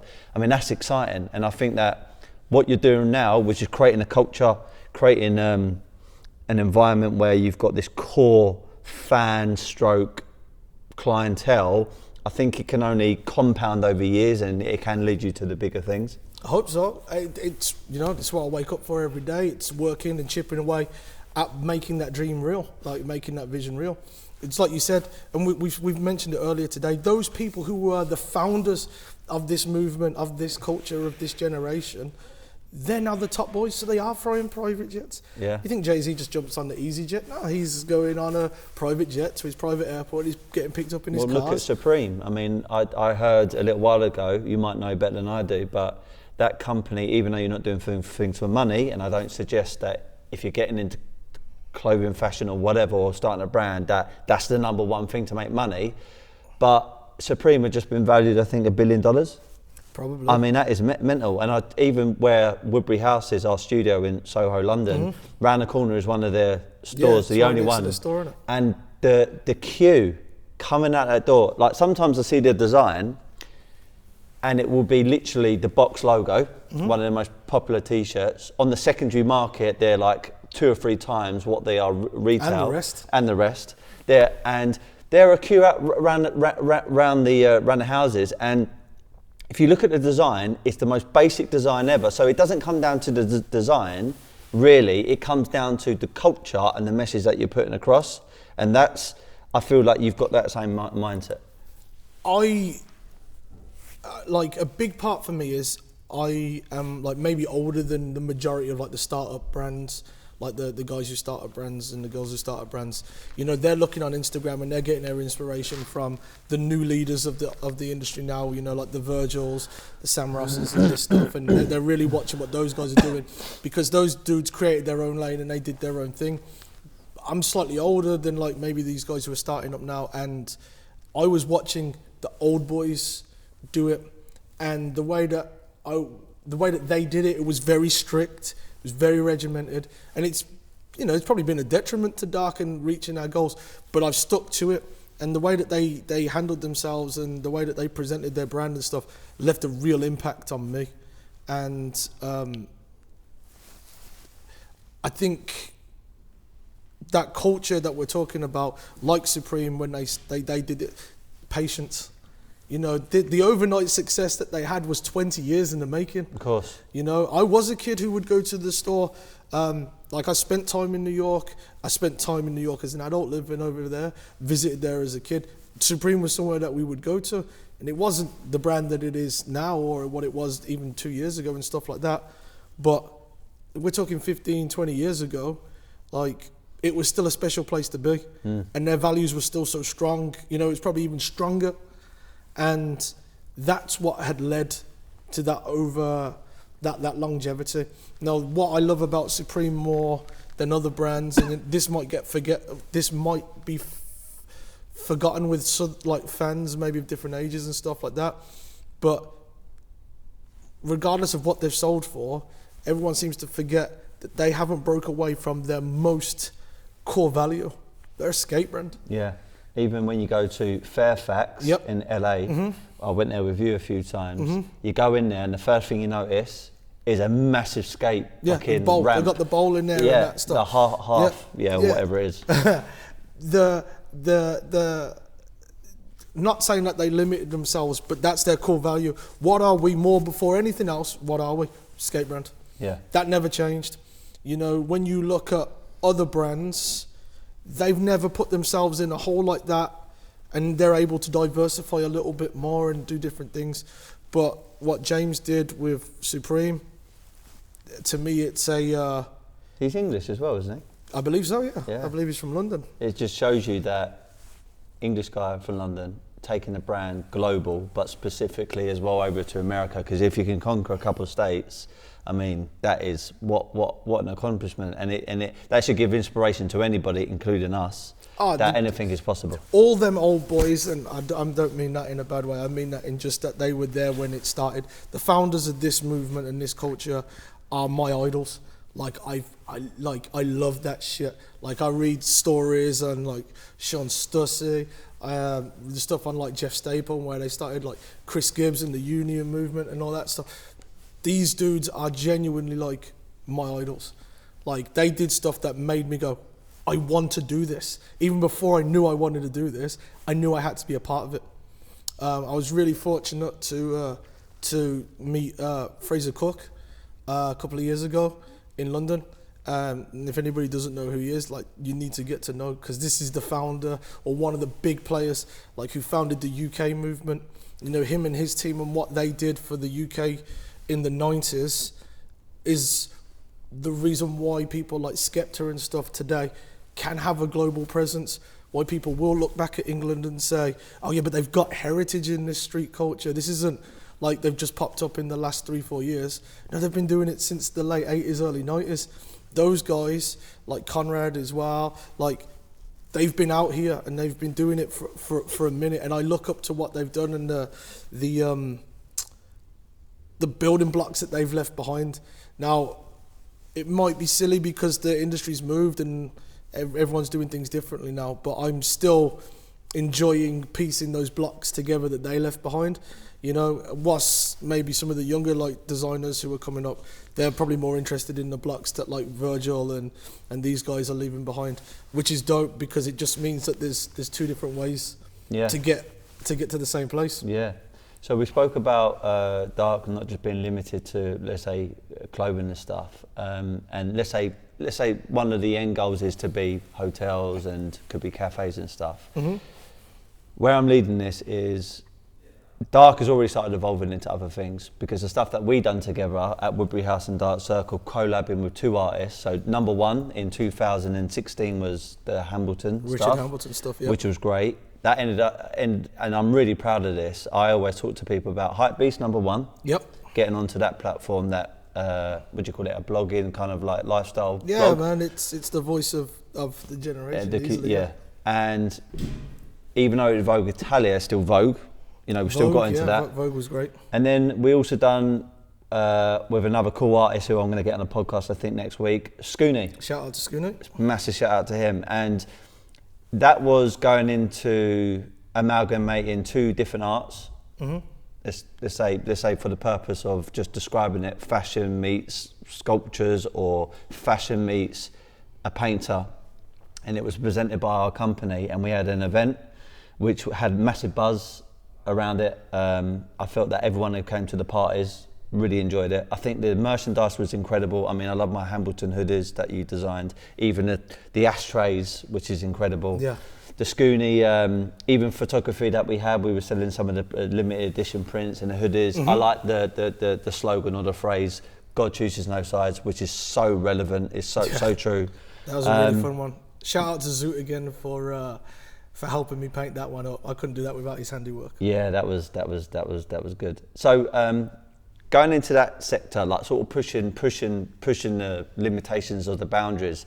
What was that like for you personally? What did that do to Dark? The different publications we got into, did you ever imagine that would ever happen? What was the kind of overall experience of that? I'll be honest, did I ever imagine that it could happen? Yeah, 100%. Like, I've been thinking about this for 10 years. Like, visualizing. Definitely knew that this was going to happen. How it happened couldn't have been any further away from how I thought it would happen. You know, but now I can look back on it and be really happy that we did it in the most organic way ever. It was literally a case of, oh, you do this and we do that. Let's put it together and let's like just try and see if we can make something. I don't think anything's more organic than that. There was no, oh, okay, you want to buy our license and oh, you're going to do this and you'll get permission to print this and then we could do that. It was literally, yeah, do what you want to do and like, if it's good, well, let's do it. With one of the greatest artists of the 20th and 21st century. Like Richard Hamilton, working on that Richard Hamilton project, I will be honest in this, like it's the first time I've ever had a panic attack in my life. The night before the launch and all that stuff, I had a panic attack because the realization was I get to now represent my art with somebody whose art has inspired me since I was about 9 years old. Who worked alongside, let's remember this, Jean-Michel Basquiat and Keith Haring and obviously many others. Richard's the real deal, though. That's the thing. Fucking massive. Yeah. Like even at the time, even for me, because I've admitted this a couple of times, I've got an art company, but I'm not an art specialist and I never intended to be an art. It's a mad thing, it's just an opportunity came up and I run with it. But now looking back, after working on the Hamilton stuff for like 5 years or so, that's a massive deal. Like massive deal. It's incredible. And no wonder why Vogue and Hypebeast and these other publications wrote about it. Yeah. Richard was, I'll just say it, the man. Like, this is one of the coolest motherfuckers I ever met him. I only got to meet him, I met him twice. You know, and before he sadly passed away last right before he passed away. You know, I got to go with John to his, like, where he was staying in New York, like, fucking mental. And the people around him, everyone's batshit crazy. Yeah. Everyone's fucking off their tits on crack. It's mad.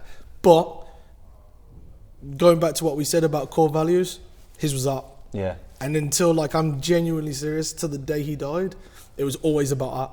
Like, yeah, I do heroin, makes my art better. Like, it was that real. And I have been in love with the impact of that movement from the 80s, New York 80s. Like, it's a huge part of who and what I am. That's working with Richard was the realization of, oh yeah, this is the reason why I do this. I do this because I want to sit in this circle, because I want to go to these places, because in 20 years time I would love a kid to go, yo, I want to work with Dark like that. I got that taste of it, you know. It might be the same feeling as a kid going, yo, I really, really want to make a track, and then Kendrick going, I'll jump on that track.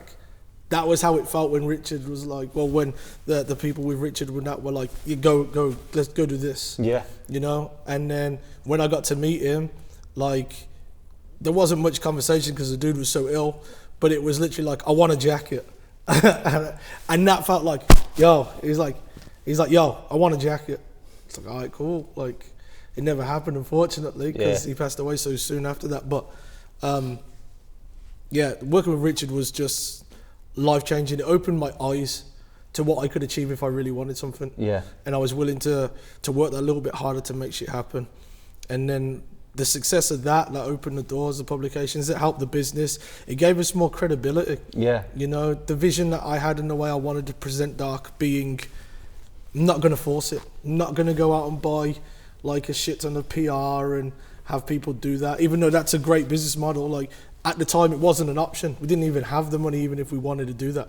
So you had to be resourceful. So being resourceful, and a collaboration like this, it did what it needed to do for us. It gave us that little bit more credibility to go back and say, yo, we did something. Yeah. Now, obviously, that the success of that indirectly led to the result of me then becoming the creative director up until this year of the Richard Hambleton archive, you know, and the impact that what we did together on the Richard project, Woodbury House Dark Circle with Richard, like that opened up so many more doors, and and it just solidified that little bit more, that this is something real and something that has a soul, and you know, it isn't just a flash in the pan. We're not just here to make money. We actually want to do stuff. Yeah, and then that was the first one, and then we worked with a completely different type of artist who works more on sculptures, and someone who is more alive and kicking. So, Scooney. I'm not sure he could party as hard as Richard though. No, I mean, give it a good go. That's why I like him. He'd give it a good go. And he is a proper thoroughbred as far as an artist is concerned as well. Again, he's not about money, and he's not about trying to show off or materialistic things. He is just doing it to get a message out there. I mean, the one image that I think the whole Dark Circle, Scooney, Woodbury House collab was all about, it focused on the most, which was the boy soldier that he's designed, which is quite a controversial sculpture, with the boy wearing an adult's army hat, helmet, holding a grenade, taking out the pin, looking up into into the universe.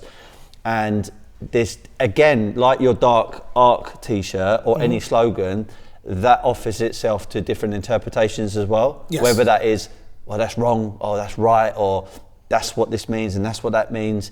And I felt that collab, look, Hambleton is a much bigger artist, we all know that, but this still had many different messages and many different things that... This allowed me to put more dark. Anyway, so the Scooney stuff. Yeah, like I was saying, the thing with Scooney and working with Scooney was him not being as established as Richard in that kind of art scene, but still being an artist who's putting his own vision out in his own direction. It allowed us to meet him on his level, if that makes sense. Like where Richard was so far above us, it was so much bigger than what we were, and commanded so much more about Richard. It was more about, okay, what can I do with Richard's work without touching Richard's work? Do you know what I mean? Leaving it, because there's nothing that I can do to it. There's nothing that I can add to his work, and it's already is an established piece, and he's an established artist. Scooney, on the other hand, is someone who's more approachable, and he's similar to us in size. Like, he's not in the limelight, he's not interested in the fame and shit, and that allowed so much more breathing room for both brands to come together. And it was like, how are we going to do this? When I think I sat down with you and the guys who were his managers and that stuff, and they were like, well, what do you want to do? And I was like, well, I like what you're doing. So can I just play with what you've got? Rather than making something new and putting Scooney out, let's take this great kid soldier that he's got, and let's see if I can do something that it's not going to make it any better, just different. How can I put a spin on it? And they were like, well, what's the first thing? What can you think of? And I remember being around your meeting, the table in the gallery bit at yours, and being matte black. I want it black, as matte black as you can possibly get it. And you were like, okay, cool. And I was like, yeah, because I know what's going on it. As soon as I saw the sculpture and they said you can have it, I was like, I know what this is. And can I paint on it? Of course. So you do what you got to do to it. And then that was when the God chooses no sides slogan came out, and that message to me is really important. And when I saw the sculpture in person, even before we painted the God chooses no sides slogan onto it, it was already saying that to me. Because it goes back to the whole no context thing, and you mentioned it about Scooney's work before. When I saw the toy soldier, the kid soldier, there in it, there's no context. I don't know what side he's on. I don't know what he's doing this for. Why is he wearing this helmet? Why has he got the grenade? He doesn't know anything. And because in that moment, the kid's both right and wrong. And because it's both right and wrong, that couldn't be any more Dark Circle to me. That's my darkness. Where's this line? What is the darkness? Like I said before, I don't want to give context to what that dark is for me, But right, like in this instance, that darkness for me was, where's the right and wrong? Like what side of this fence is he? You know? And then when you start exploring that, it's really easy to use like language, really basic form language of like, well, it's black, and people go, oh, it's black, it's the dark, or it's the evil side. And I'm straight away, I'm all about challenging that. You know, just because, you know, the language that we use, it's not pure, and it's, you know, it's more dark and dingy, and that's where we're going. I'm going to take it to that side. The part that you're uncomfortable playing with or exploring, that's the place where we're going. And then when it became that, and you look at war, and I just did a little research, and you find that, you know, if the war's not about oil, it's about religion. And even the wars about oil are about religion, because that's how they use it to break it down. And it became the black statue that was going to represent religion, but what religion? And I'm not going to give it context because it doesn't need it. It doesn't matter what religion. And then that's where the slogan, God chooses no sides, means it doesn't matter. It really doesn't matter what you think this is. You know, whether you believe in God or not, like whether you believe in this religion or that religion, whether you believe fighting for your right or trying to stop people fighting for their right is right or wrong. And that's all it was. It was a question. Do you know, like, God chooses no sides? My interpretation of it is, in life, this is going to sound a bit weird, but there is actually no such thing as right or wrong. Right or wrong is... Depends on the person, right? Or the reference. Yeah, well, right or wrong is a man-made idea. Because if you stripped all laws away and everything, and we started all again, and all our minds were wiped, like Men in Black or something. It is like that blank canvas, and there's no such thing as right or wrong. It's a man-made thing, and whether you believe in God itself, spirits, or, you know, the universe and stuff, it literally is that thing, isn't it, where it's no right or wrong, no, there's no sides, it's just this neutral thing. And with that boy soldier, I mean, even like him holding a grenade and the pin's out, it would be different. There would be a different meaning if the pin was in. Yeah, of course. The pin is out, he's looking up. But is he making a decision where he wants to throw it at someone, or he's holding on to it because he wants to kill himself because of the war going on around him? There's all this kind of stuff. That's the point. And then you've got God choosing no sides on it, dark circle on the back, and then here you had the Dark Since Day on the helmet. So it was... Why did you choose it there? The Dark Since Day on the helmet was a reference to the film Platoon. I think it is Platoon. And they have the slogan that's on the side of the helmet. Born to Kill, I think it is, or Natural Born Killer, something like this on the side of the helmet. So the reference to put Dark Since Day was like homage to that film and how they played on that, but more to do with that the mentality is constantly on my mind. So the darkness that we're referring to, the dark, whatever it is, the core beliefs, the core values is in here all the time. It's cool. under my helmet. So writing Dark Since Day across the helmet was about saying, okay, this is the thought process. And in that moment of time, and it's going to sound corny or whatever, but at that time it was putting myself as the toy soldier. That's me holding the grenade. That's me wearing the helmet. And Dark Since Day is, that's me. That's who I am. That's what I stand for. And that's why I'm here. Sick. And then God chooses no sides was my, saying, whether you think this is right or wrong, it's going to happen. Like, it doesn't matter. Like, it's irrelevant. Whether what side of this fence you're on, it's happening. It's done. Yeah. So that was the God chooses no sides. And then to brand it Dark Circle at the back was, it's another play on maybe artistic concepts or whatever. But like when you put a branding on the back of a product, it's because you see it when it walks away. And it was that element of when I'm gone, you'll still see it and you'll still know. Yeah, it'll still be, still be there living and breathing. If you walk past it, it's still there. So there was thought in all the process of why, and it looks extremely basic, but that's what Dark Circle is. Yeah. Like, it's to look, I could write my name on that, I could write this word on that, it's really easy. But the process isn't just as simple, because I could have just wrote Dark Circle on the chest and put it to the side and gone, it's done, it's branded, it's cool, but there'd be no message, and it would be Scooney's art that's been bastard by my little signature on the top of, there you go, I'm claiming part of your art. Yeah. So I wanted to match his art input with mine. And even though he does all the hard graft of sculpting it and building a fucking realistic sculpture and then being kind enough to paint it for us before handing it over, the hand finish, again, shout out to Zoot for doing this for me. He stood there with me. We went through it all. Like, there was every part of why it was branded and how it was written and what type of typeface and all that stuff was fully taken into account before. Yeah. You know, I think I showed you the sketches and like how I photoshopped it and stuff. It was always going to be that. There was no, we've got it here, what's it going to be? How can we make this? The moment it was, this is what we're going to do, that's the sculpture, I was like, oh, I know what this is, and it's going to be because of this. And whether any, and again, going back to the whole Dark Circle thing, how many people have ever asked you what it means?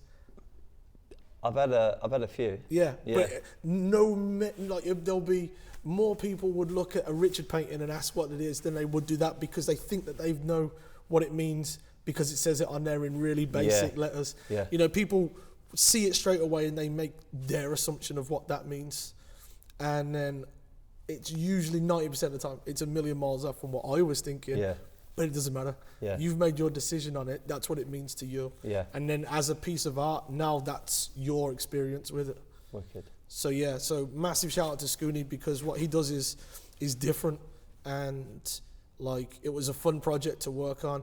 There's so much more room to like explore that again and where we could have took that further. Well, the thing is now he's just done a couple of sculptures where it's called, I think it's called branding or embroidering. I saw the Louis Vuitton and you've got the Louis Vuitton, Supreme, Off-White, and all these different brands. I think that's a very clever play on the reality, and also with social media.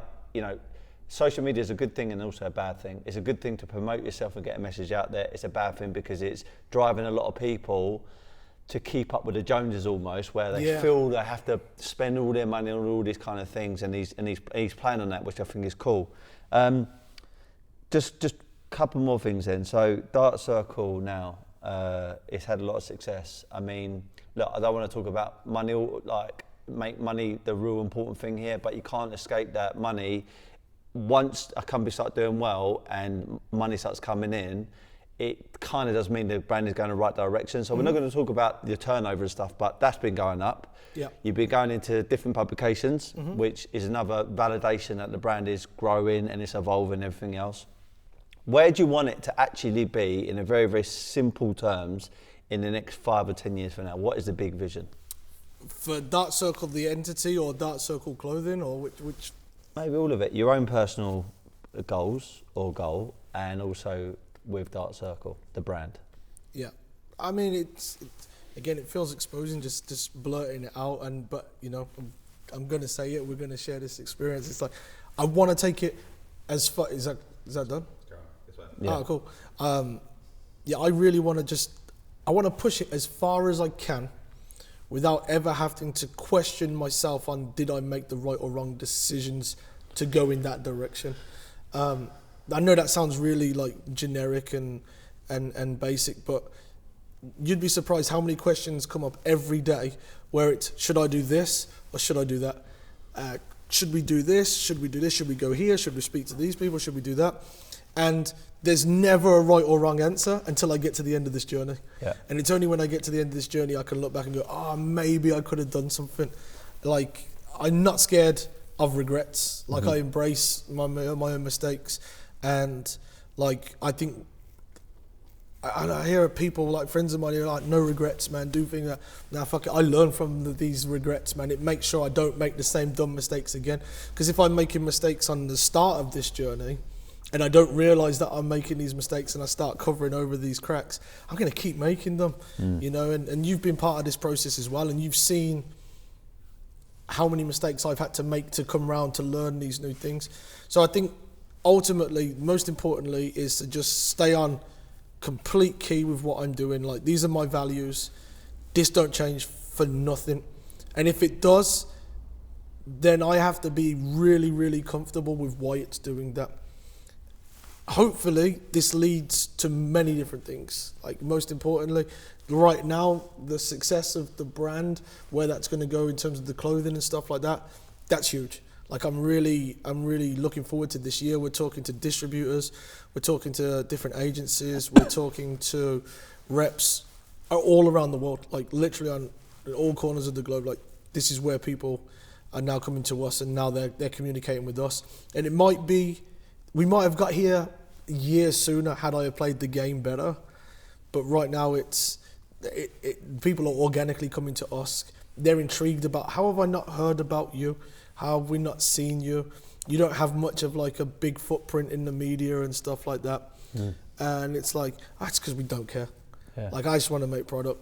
But I will be really, really, really excited to start hitting some of the stores that are approaching us now. There's some really interesting names, like boutiques and that around the world.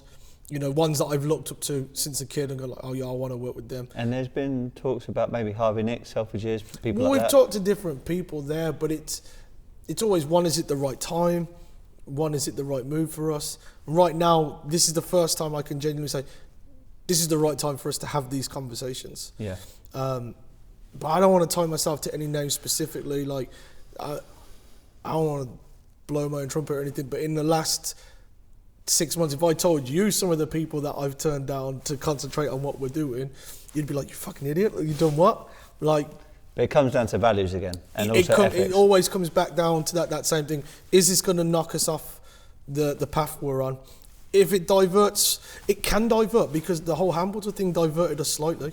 And you know, you've kindly turned me down because it might not be in line with some of your ethics and your views on things. Yeah, that's as simple as it is. It's just not right for us right now. Yeah, that's it. Focusing on online and communicating and trying to engage with our audience and our customer base is really important. I can't express like how, as dumb as it sounds right now. Do you know what I want to do more than anything? Go on. Is I want my customer interaction to be better. That's it. Like, I've just taken on a full-time member of staff to literally handle all of that shit, because the growth in the last 5 months alone has put us in a position that we never thought we would be getting to that quickly. Like, the brand just did moves that we weren't ready for, and as a team we weren't built to handle. So it's meant bringing people on, and you know what? That's a really cool fucking thing. I'd like to see how many people can contribute towards this vision, and it's really dope that there's people out there. This is going a bit off topic, so shall I keep rolling? Or? Yeah. I'm just thinking, what the maddest thing is, and I probably should have said this earlier, is I didn't realise that everybody who is in and around this shit doesn't have the same goals. I thought you, me, Chris, like every one of us had the same vision and had the same goals, and we were all after the same thing. Yeah. So when I was having a conversation with somebody and they would do something different than me, I'd go, why are you doing that? Or when I would do something and they would go, why are you doing that? And for years, I honestly thought we're all after the same thing. You know, I understand there was different ways to get there, but it's only now I realise genuinely that some people don't. Yeah. They're just not after the same things. Their life goals just aren't what mine are or what yours are. And it made me not trust people as much, because I thought, you don't want things the same way I want things. Why would I let you handle my shit? And then I realised some people, when actually left to their own devices and when they can contribute towards a collective vision and something that we could all share, they sometimes more important, necessary. Yeah, way more necessary to reaching that. Like, having me here is great, because I pride myself on that there's pretty much no part of this business I can't do. But now I realise that there's some people who can do parts of this way better than I ever could. Yeah, it's like, I don't know, any business, take property for example, or art or fashion or anything like that, an accountant. Yeah. And every accountant is so important to any business to strategically make sure that, one, you're not running out of money or you're spending money in the right areas and stuff. Shout out my accountant, holding me down, keeping me out of jail. Taxes and stuff. I couldn't do accountancy, nope. But I know it's a very, very sometimes laborious task of doing it. They don't have the same vision about getting into a boutique hotel, for example. But without that accountant, that boutique hotel ain't going to happen. I didn't learn this. Yeah. I don't know why. No one told me that this is how it works. Yeah. I guess maybe not paying attention at school or whatever, or not going to uni, but it genuinely got to a point where I didn't realise that people around, They might not have their own vision that they're fighting for, but they want to be part of other people's visions. And not only do they want to be part of it, they can contribute maybe more than the founder can. Yeah. Maybe more than like the head designer can. Yeah. They can contribute to getting that vision. And now realizing now that the vision that I had for Dark, or I have for Dark, is now part of a bigger collective where other people are part of that journey too. Yeah. That's been a massive inspiration to great. make more of it. And I want more people to want to be part of that too. Even if it's not on an employment level, like customers, I want to engage with my customers more to understand how I can help with them be better, enjoy this Dark experience better. So, you know, in terms of growth, that's a real focus for us right now. Like in terms of the team and expanding and growing, where I see it, working with stores, like the wholesale concept, something I've always wanted to do, but it's just been about timing and finances. And now those two things are kind of in place for the first time for us. This might be the time to really step on it. And then I think the next part will be, you know, expanding and diversifying what that could be. You know, we've mentioned the hotels, we've mentioned the cafes. Those are like my end goals. But like furniture and homeware, I actually am way more interested in that than I am in like hats, if that makes sense. Like designing hats is fun, and wearing a hat I do every day. But if I wanted to design something, designing a chair and a table set, it was way more interesting for me. Yeah. How can I express what we do with the clothing onto a table? That's a challenge I really can't wait to Almost get like stuck interior into. designing. Yeah, well, just designing. Yeah. And you know, we haven't even mentioned it when you gave me the opportunity to do your car. Yeah. So you had your car and you're like, yo, I got the new whip. Like, we can do anything you want to it. What do you want to do? And I was like, oh, I want to do the most tedious and insane thing that we could do to it. I even forgot, but you know what? It's been so many years. Yeah. Because I don't really promote it on my social media like I did with my other account back in the day. But had the Lamborghini. Yeah. Obviously, come to you and said, let's do some kind of design on it. Yep. We took it from one of your current teachers at that time. Yep. Which is the X's. Yep. And then we went to Yanni, and we all made it happen. And it's bonkers because I still get asked about it. I still get people talking about it. And I still remember what Yanni said to you about, you're a bastard, because I've had to put like 1,000 X's on your car, and they've all had to been like weeded and like put on and all that shit. And I'm like, yeah, that's what we did. Yeah. It was dope. So you had the car. I mean, it's a fucking Lamborghini, bro. Like, and then it says Dark Circle, and it's covered in this like design that we did. It's stepping stones that when I look back and go, oh yeah, no one else has done this since. I didn't have a platform to promote it the way I would have liked to, but I still did it. Yeah. You well, know? maybe I should buy another one. And if you want to buy another one and then put that on, it always looks good. We'll revisit it later on. Yeah, I've got more designs for Lamborghinis now, bro. Let's do it, man. But we're going back to it. Design, again, the interior of a car. I'd love to get my hands on a car and do something like different. Yeah. You know, and whether that's a fucking Fiesta or a Ferrari. Yeah. I want like to put Dark stamp in their version of it. I want to do it. Well, like Fiat done it with Gucci, didn't they? Exactly. I thought that was one of the coolest cars ever. But look, I wanted to say this last thing to you. So my slogan at the end of every podcast, I say, be happy, never content. Yep. It's a bit of a weird one, really, because if you really think about them two things I'm saying, they're quite conflicting. But I break it down, which is being happy. We all go through fear, anxiety, the highs and lows, and that's normal human being a human. Mm-hmm. Tony Robbins says it's okay to feel these things, but don't just live in the bad state of mind. Mm-hmm. So being happy is more of a state of mind. If you want to be happy, be happy. Just be happy, but never content. The second part is the pursuit of achieving more. Yep. It's not about, oh, I'm not happy, so I now need to like find something better. I'm happy now because I'm living, I'm enjoying this life. But I'm never content because I always want to push myself for more, and that's just a mindset. Just going above and beyond what people perceive you can do, and just all the haters or anyone who second guesses you, going above and beyond that. Mm-hmm. So, if I were to say the same thing to you, be happy, never content. What does that mean to you? As dumb as it sounds, it says Dark Circle to me. Yeah. Yeah. There's no end to this. there's no goal to sell this in 2 years. There's no goal to quit. So exactly what you've said, your slogan is Dark Circle. That's why I said it has no context, because that's what it is. I will do this, and I genuinely think there is a good possibility I might do this until I die, you know, because it's not a choice. So my happiness is in that darkness.